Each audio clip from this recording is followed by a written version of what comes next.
Good morning students, this is unit 7 plant kingdom. So next நம்ம இது previous class பார்த்துட்டோம், previous lesson. இது unit 7 plant kingdom, plants பற்றி பார்க்கக்கூடிய lessons. ஸோ இதுக்கு முன்னாடி லெசனில் நம்ம மைக்ரோ ஆர்கானிசம்ஸை பற்றி பார்த்தோம். ஸோ இதில் வந்து என்ன பார்க்குறோன்னா பிளான்ட்ஸ் கிங்டமை எப்படிலாம் கிளாஸிஃபிகேஷன் பண்ணியிருக்காங்க, எந்த மாதிரி டைப்ஸ் பிரிச்சிருக்கிறாங்க, எதை பேஸ் பண்ணி பிரிச்சிருக்கிறாங்க அப்படின்ற மாதிரி வரும். அதில் ஒரு சில ஆர்கானிசம்ஸை பற்றி நம்ம படிக்க போகிறோம். ஸோ இந்த லிவிங் ஆர்கானிசம்ஸ் ஒன்றோட ஒன்று எப்படி டிஃபர் ஆகும் அப்படின்னா ஸ்ட்ரக்சர் வைஸ் டிஃபர் ஆகும். ஏன்னா ஒரு சில ஸ்ட்ரக்சர் இப்போ ஆல்கே பார்த்தீங்கன்னா ஒரு மாதிரி இருக்கும், ஃபங்கை பார்த்தீங்கன்னா ஒரு மாதிரி இருக்கும், ஒரு சில பிளான்ட் செடி மாதிரி வளரும், ஒரு சில பிளான்ட் மரம் மாதிரி வளருது. ஸோ ஒவ்வொன்றுத்துக்குள்ள ஒரு டிஃப்ரெண்ட் ஸ்ட்ரக்சர்ஸ் இருக்குது.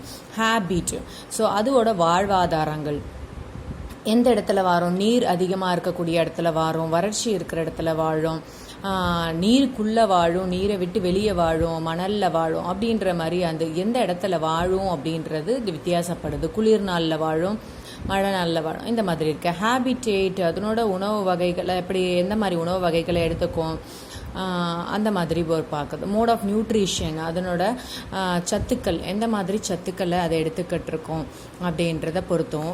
அண்ட் ஃபிசியாலஜி அதனோட அமைப்புகள் எப்படி இருக்குது அதை பொறுத்தும் லிவிங் ஆர்கானிசம்ஸ் எல்லாம் டிஃபர் ஆகும். ஸோ இது வரைக்கும் நம்ம உலகத்தில் நம்பர் ஆஃப் ஸ்பீஷியஸ், இது வரைக்கும் எஸ்டிமேட்டட் நம்பர் ஆஃப் ஸ்பீஷியஸ், இது வரைக்கும் எவ்வளோ ஆர்கானிக் ஸ்பீஷியஸ் ஐடென்டிஃபை பண்ணியிருக்காங்கன்னா 8.7 மில்லியன் ஸ்பீஷியஸ் இருக்குது. இது வரைக்கும் ஐடென்டிஃபை பண்ண ஸ்பீஷியஸ் 8.7 மில்லியன். அதாவது இதில் வந்து எல்லா ஸ்பீஷியஸும் சேர்ந்தது. மைக்ரோ ஆர்கானிசம்ஸு, பூச்சிகள், அட்டைப்பூச்சி, கொசு, இந்த மாதிரி எல்லா ஸ்பீஷியஸும் எஸ்டிமேட் பண்ணது 8.7 மில்லியன்ஸ் இருக்குது. அந்த 8.7 மில்லியனில் 6.5 மில்லியன் லேண்ட், நிலத்தில் வாழக்கூடியது, 2.2 மில்லியன்ஸ் வந்து கடலில் வாழக்கூடியது, ஓஷன்ஸில் பெருங்கடலில் வாழக்கூடிய உயிரினங்கள்.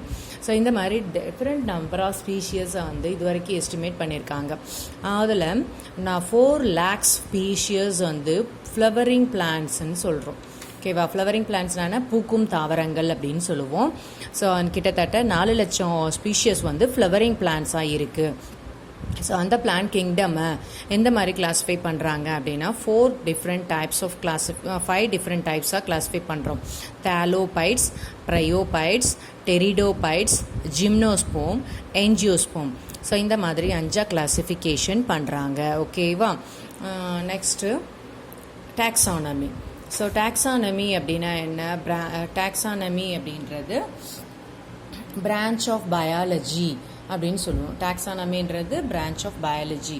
It deals with study of structure, study of identification, classification, description and nomenclature of living organism. அதாவது பயாலஜி, உயிரியல் சம்பந்தமான ஒரு கிளை. அது வந்து டாக்ஸானமின்றது எதை பற்றின ஸ்டடி அப்படின்னா ஐடென்டிஃபிகேஷன், அறிந்து கொள்ளுதல், கிளாசிஃபிகேஷன், பிரிவினைப்படுத்துதல், டிஸ்கிரிப்ஷன், அது எந்த வகையை சேர்ந்தது அப்படின்னு டிஸ்கிரைப் பண்ணுறது, நாமன்கிளேச்சர், பெயரிடுதல். ஸோ இந்த மாதிரி ஒரு ஆர்கானிசம்ஸ், இப்போ ஏதாவது ஒரு ஆர்கானிசம்ஸ் எடுத்துக்கிட்டோம்னு வச்சுக்கோங்க, ஒரு பூச்சி வருது. ஸோ இந்த பூச்சி வந்து எந்த மாதிரி வகையானது, எந்த கிளாசிஃபிகேஷனுக்கு கீழே வருது, அது எதை வச்சு டிஸ்கிரைப் பண்ணுறோம், அதுக்கு பேர் என்னவா இருக்கும் அப்படின்ற மாதிரி கொடுக்கறது தான் டாக்ஸானமி அப்படின்னு சொல்கிறோம். ஓகேவா? ஸோ டாக்ஸானமி அப்படின்றத 2ஆக பிரித்தா டாக்ஸிஸ் ப்ளஸ் நாமஸ் அப்படின்னு பிரிக்கலாம். ஸோ டாக்ஸிஸ் அப்படின்றது அரேஞ்ச்மெண்ட், நாமஸ் அப்படின்றது லாஸ். ஓகேவா? எந்த மாதிரி வகைமுறையில் அரேஞ்ச் பண்ணணும், அதாவது இந்த நாமன்கிளேச்சரில், இந்த இடத்துல 2வது டிஸ்கிரிப்ஷனில், 3வது கிளாசிஃபிகேஷனில் அப்படின்னு பகுதியாக பிரிக்கிறோம் இல்லையா? ஒரு பூச்சியோ, ஒரு பிளான்ட்டோ, செடியோ எது எடுத்துக்கிட்டாலும் அதுக்கு எப்படி பேர் வச்சுருப்பாங்க, எந்த ஆர்கானிசம்ஸ் கீழே வருது, எந்த டைப்ஸ்க்கு கீழே வருது அப்படின்னு நம்ம வகைப்படுத்துகிறோம்ல, அதுதான் டாக்ஸானமி, அரேஞ்ச்மெண்ட் அண்டர் த லாஸ். ஓகேவா? This is first coined by, அந்த டாக்ஸானமி அப்படின்ற வார்த்தையை ஃபர்ஸ்ட் ஐடென்டிஃபை பண்ணி அந்த மாதிரி ஒரு வார்த்தையை கொடுத்த சயின்டிஸ்ட் பேர் அகஸ்டின் பைரமஸ் டி கேண்டோலி. அகஸ்டின் பைரமஸ் டி கேண்டோலி அப்படின்னு சொல்லுவோம். ஓகேவா? கிளாசிஃபிகேஷன். ஸோ கிளாசிஃபிகேஷன் வந்து எப்படி கிளாஸிஃபை பண்ணுறாங்க? அந்த basis of similarities and differences, ஒற்றுமைகளும் வேற்றுமைகளையும் வைத்து கிளாசிஃபிகேஷன் பண்ணுறோம். ஸோ எத்தனை டைப்ஸாக கிளாஸிஃபை பண்ணுறோங்க? 4 types of classification. Artificial system of classification, natural system of classification, phylo phylogenetic system of classification, modern system of classification, 4 type of classification பண்ணியிருக்காங்க இது வரைக்கும். So what is meant by artificial system of classification? Artificial system of classification அப்படின்றது this is proposed by the most famous scientist Carolus Linnaeus. Carolus Linnaeus அப்படின்ற ஒரு ஃபேமஸான சயின்டிஸ்டால இந்த artificial system of classification கொடுக்கப்பட்டது. அந்த கரோலஸ் லினஸ் அப்படின்றவர் species பிளான்டேரம் அப்படின்னு ஒரு புக் எழுதினார். அந்த புக்கில் தான் ஆர்டிஃபிஷியல் சிஸ்டம் ஆஃப் கிளாசிஃபிகேஷனை பற்றின டீட்டெயில்ஸ் ஃபுல்லாத்தையும் கொடுத்துருக்குறாங்க. ஓகேவா. Next natural system of classification.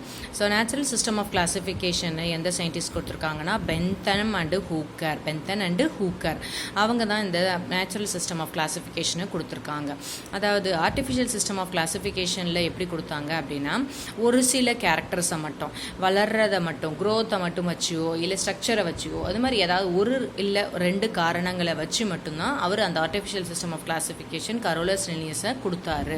ஆனால் பென்தன் அண்ட் ஹூக்கர் என்ன பண்ணார், நிறைய கேரக்டர்ஸ் எடுத்துக்கிட்டார். செவரல் கேரக்டர்ஸ், அதாவது ஒல்லியாக இருக்கிறது, குண்டாக இருக்கிறது, ரஃப்பாக இருக்கிறது, டைட்டாக இருக்கிறது, கெட்டியம் நார் மாதிரி இருக்கிறது, ஃப்ளெக்சிபிள் இருக்கிறது, கொடி மாதிரி போகிறது, தண்டு மாதிரி வர்றதுன்னு இது மாதிரி நிறைய டிஃப்ரெண்ட் டைப்ஸ் ஆஃப் கேரக்டர்ஸ் பிளான்ஸை எடுத்துக்கிட்டு அதை பேஸ் பண்ணி மார்ஃபாலஜியோ அதனோட சேஞ்சஸை வச்சும் அதனோட ரீப்ரொடக்ஷன் எப்படி பண்ணுதுன்ற கேரக்டர்ஸையும் வச்சுக்கிட்டு அவர் எல்லா நிறைய கேரக்டர்ஸை வச்சு தான் இந்த கிளாசிஃபிகேஷனை அவர் கொடுத்துருக்காரு, natural system of கிளாசிஃபிகேஷனை.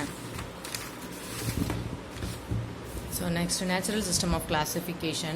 This is widely used in the natural system of classification தான் நிறைய இடத்துல ஹெர்பேரியம்ல யூஸ் ஆகுது, பொட்டானிக்கல் கார்டன்ஸ்லையும் யூஸ் ஆகுது, ஹெர்பேரியால யூஸ் ஆகுது. ஹெர்பேரியானா என்ன? ஹெர்பேரியால என்ன பண்ணுவாங்க அப்படின்னா கலெக்ஷன் ஆஃப் ரெஸ்ட், அதாவது ஒரு இலைகளை ஒரு இலையோ செடியோ இல்லை இப்படியே செடி மாதிரியோ எடுத்து அதை நல்லா மேலே ஒரு வெயிட் வச்சா என்ன ஆகும், ப்ரெஸ் பண்ணுற மாதிரி. ஓகே, வெயிட் வச்சதோ அதை அப்படியே ஃப்ளெக்ஸ் அப்படியே ஒட்டிக்கிற மாதிரி பேப்பர் மாதிரி ஆகிடும் இல்லையா.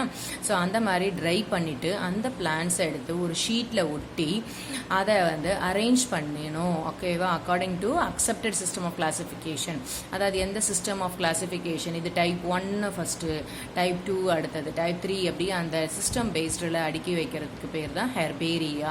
ஓகேவா. பொட்டானிக்கல் கார்டன்ஸ் அப்படின்னு சொல்லுவோம். இதுக்கெல்லாம் வந்து அந்த நேச்சுரல் சிஸ்டம் ஆஃப் கிளாசிஃபிகேஷன் தான் யூஸ்ஃபுல் ஆகுது.